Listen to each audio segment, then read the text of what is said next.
Hello friends, સ્વાદવાળી રસોઈમાં આપનું સ્વાગત છે। આજે આપણે બનાવીશું મેથી મટર પનીરનું શાક।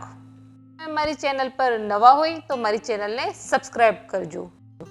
તો સૌપ્રથમ એક કઢાઈમાં 3 ચમચી તેલ લઈશું। તેલ ગરમ થાય એટલે તેમાં પનીરના મોટા ટુકડા કરીને ઉમેરીશું।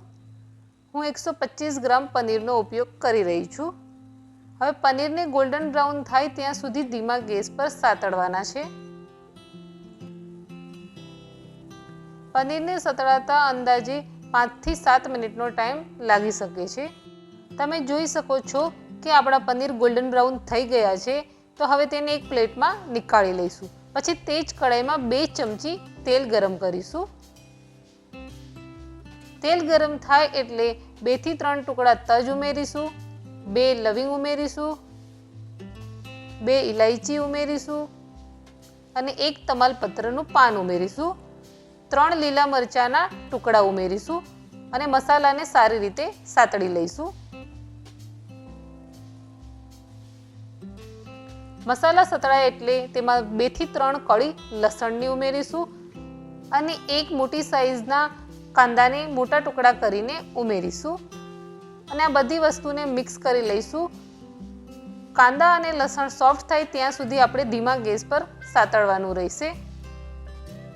7 થી 8 મિનિટ પછી તમે જોઈ શકો છો કે આપણા કાંદા સોફ્ટ થઈ ગયા છે। તો હવે ગેસની ફ્લેમને બંધ કરીશું અને આ મિક્સરને ઠંડુ થવા દઈશું। મિક્સર ઠંડુ થાય પછી તેને મિક્સર જારમાં લઈશું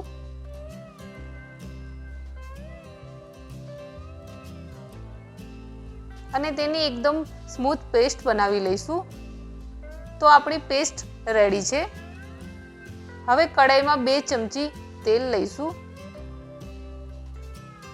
તેલ ગરમ થાય એટલે અડધી ચમચી આખું જીરું ઉમેરીશું અને ચપટી હિંગ ઉમેરીશું। પછી તેમાં અડધો કપ મેથીના પાનને ધોઈને બારીક સમારીને ઉમેરીશું અને અડધો કપ વટાણા ઉમેરીશું અને આ બધી વસ્તુને સારી રીતે મિક્સ કરીને મેથીનો કાચો ટેસ્ટ જતો રહે ત્યાં સુધી સાતળીશું। મેથી સતળાઈ ગયા પછી તેમાં આપણે બનાવેલી પેસ્ટ ઉમેરીશું અને પછી આ બધી જ વસ્તુઓને મિક્સ કરી લઈશું।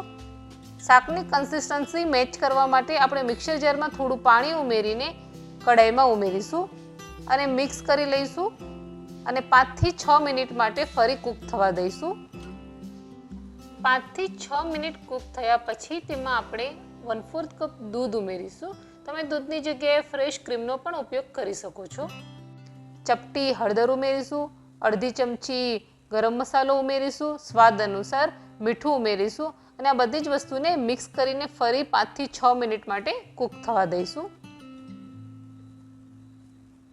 તો તમે જોઈ શકો છો કે આપણી સબ્જી કૂક થઈ ગઈ છે।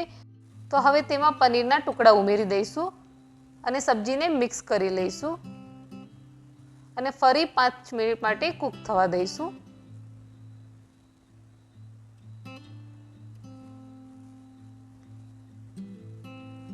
તો હવે તેમાં બારીક સમારેલી કોથમીરના પાન ઉમેરીશું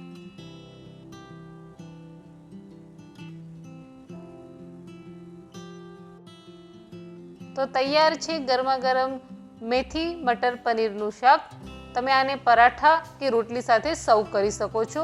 તો તમે મારી આ રેસીપીને જરૂર ટ્રાય કરજો અને મને કમેન્ટમાં જણાવજો કે તમને મારી આ રેસીપી કેવી લાગી। મારી ચેનલને સબસ્ક્રાઇબ કરજો, વિડીયોને લાઇક કરજો। Thank you.